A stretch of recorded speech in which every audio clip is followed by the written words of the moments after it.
Hello বন্ধুরা, আসসালামু আলাইকুম। পাপড়ি মাশরুম অ্যান্ড অ্যাগ্রো ফার্মের পক্ষ থেকে সবাইকে শুভেচ্ছা। আশা করি সবাই ভালো আছেন।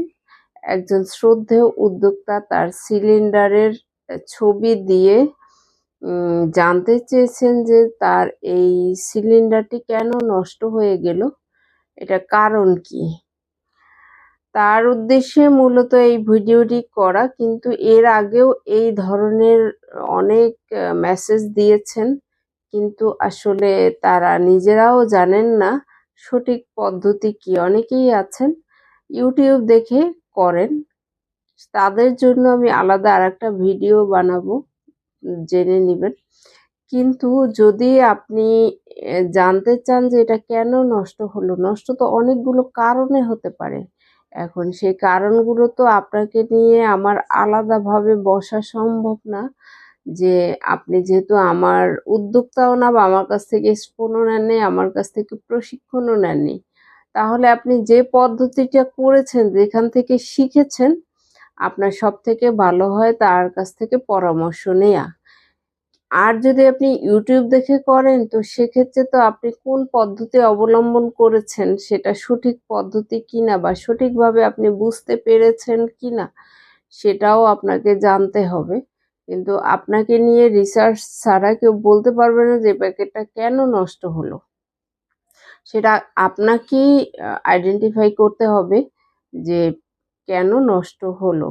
কিন্তু যারা আছেন মনে করেন যে ভিডিও দেখে খুব সহজ, এটা কি কোনো আসলে তেমন কঠিন? আসলে দেখতে যতটা সহজ মনে হয়, কিন্তু আসলে করার পরে বোঝা যায় যে আসলে কতটা সহজ এবং কতটা কঠিন। তবে সঠিক নিয়ম জানলে সব কাজই সহজ, কিন্তু আপনি যদি সঠিক নিয়ম না জানেন, সেক্ষেত্রে আপনার প্রত্যেকটা কাজই কঠিন হবে, নষ্ট হবে, অপচয় হবে। যার কারণে আসলে আপনি যে কাজটাই করেন না কেন, সেই কাজটা যদি আপনি শিখে করেন সবথেকে উত্তম হয়।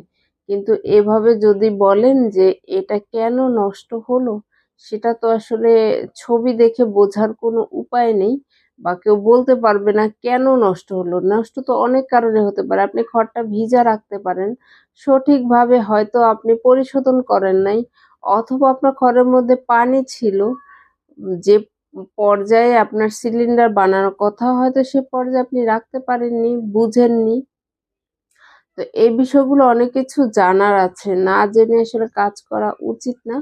তো আপনি অ্যাটলিস্ট বুঝতে পেরেছেন যে আপনাকে আমি কি বুঝাতে চেয়েছি। অনেক সময় এত মেসেজ দিয়ে থাকে অনেকে, আপু একটু বলেন, আপু একটু বলেন, কিন্তু আসলে এভাবে তো উত্তর দেওয়াটা মুশকিল জনে জনে।